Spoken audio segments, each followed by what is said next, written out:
Hello, everybody. My goodness, with a lens. Anyway, Prime Minister might be Monday.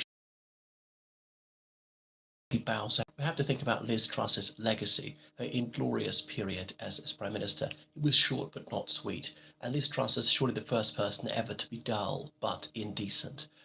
They often said she was trying to channel Thatcher. Remember when she was Foreign and Commonwealth Secretary? Back in February, her visit to Moscow, just before Russia invaded Ukraine, speaking to the Russians, trying to retain somewhat cordial relations, trying to dissuade them from any rash action against Ukraine, and wearing that fur hat. Was that supposed to be redolent of Maggie Thatcher? Well, maybe not. It is cold. It is a sensible thing to wear. It's not the same colour as the one that Thatcher wore. So perhaps people draw these parallels too readily. But Truss is, of course, the third woman to be Prime Minister of the United Kingdom. Remember what Julia Gillard said in Australia, and she's the first woman to be Prime Minister of that Commonwealth. She says, it'd be a bit easier for the second woman who's Prime Minister, and then a bit easier for the third, and the easier for one after that. So Liz Truss has maybe made it a tiny bit easier for female leaders, and it's just becoming unremarkable. Two out of the last three Prime Ministers having been women.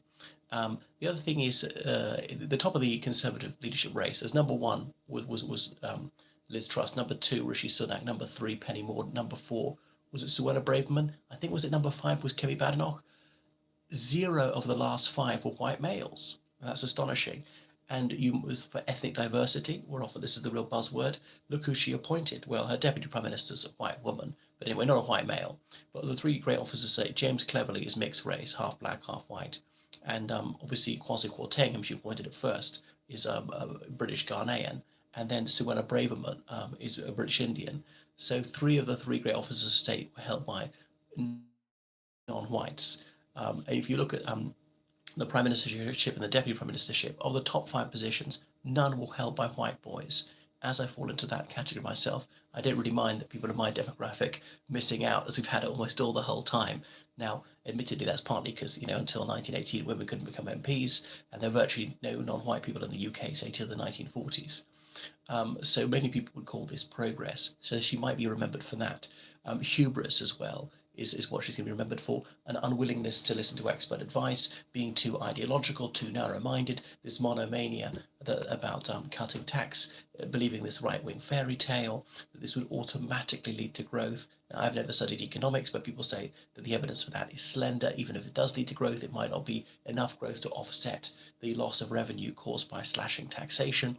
The growth might come several years down the line. Even if growth follows, it's not necessarily because of the tax cuts. This might be a post hoc ergo propter hoc formal logical fallacy. So she was perhaps blinded by her own hype, believed that, and as said, that everything that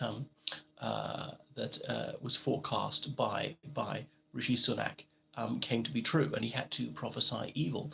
But a prophet is never accepted in his own town. But I think there's all the more reason why he ought to be accorded the premiership, because he called it right. He should be first Lord of the Treasury. But, as I say, you would have thought that Liz Truss, having read economics, and I think getting a double first, philosophy, politics, and economics at Oxford, would know what she's talking about, but perhaps not. Now, so Rishi Sunak read the same subject at Oxford, and I can't think it was Jeremy Hunt read the same subject at Oxford. So the people going for it, Rishi Sunak, Boris again, Penny Mordaunt, those are one names seriously talked about. So the two of the Oxonians, Penny Mordaunt, went to Reading University. If she gets it, she'll be the first person to be Prime Minister of the UK who's attended an English university other than Oxford and Cambridge. Some Prime Ministers have attended Scots universities, like Gordon Brown going to the University of Edinburgh, or indeed the Earl of Bute went to the University of Leiden in the Netherlands, but no one else has attended a university outside in England, outside of Oxford and Cambridge. Having said that, Neville Chamberlain went to Mason College, Birmingham, which is now Birmingham University. So I'm not sure whether that counts or not. So Liz Truss's legacy will not be fantastic. I think they're probably never going to put her in the cabinet. She's seen to be cataclysmic. She's driven the Conservative poll ratings just so low. She's an unhappy memory that Conservatives you want to forget. It makes me call to mind an interview I saw with Neil Kinnock. Neil Kinnock was leader of the Labour Party in 1990 when Margaret Thatcher fell from office. And this is recording it something like 10 years later, say, Okay, when Thatcher was kicked out of office, he said to his friends, we'll have a drink for now, crack open the champagne to celebrate Thatcher's gone.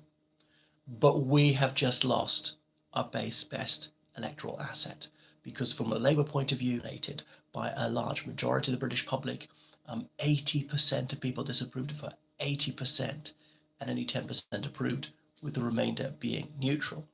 That, of course, Labour would love to keep her in office as long as possible. No wonder they're demanding an election, because they'd absolutely romp home. They'd win a fantastic majority, like over 500 seats out of 650, and Conservatives would be reduced on one measure to 2 seats. Well, I don't think it's going to happen. You could cast your mind back to the early 1980s. The Social Democratic Party was founded. That was a tenth of Labour MPs defected, set up this new party, the SDP, and one Conservative MP defected to them. That was the SDP. So it was meant to be a centrist party, and they briefly were over 50% in the opinion polls. But by 1983, that had evaporated. Big new primary. So, which is why important for the Conservative Labour's lead will be a bit of a Conservative party by Labour. But it's fascinating how the Liberal Democrats don't seem to have profited from this at all. Almost all the support that the Conservatives have hemorrhaged has gone to the Labour Party, not to the Lib Dems, the Green Party a tiny bit. There's not a big crossover between Green and Conservative voters, though I did meet one yesterday. So so that's what's going to happen. The election might be as late as January 2025, probably slightly earlier than that, because the Conservatives need to recover so much ground. They're probably going to leave it as long as possible. Now, Truss may have calculated that a tax cut would make her more popular. Well, you can see how that panned out.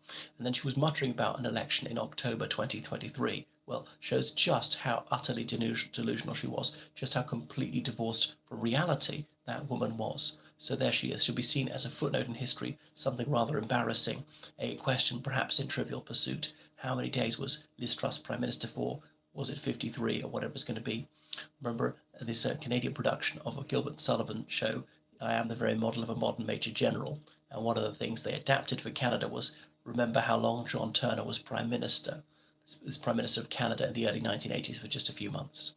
Okay, thank you everybody for tuning in. So please subscribe on Patreon and make sure that you donate to me on PayPal, georgecallahan79@gmail.com.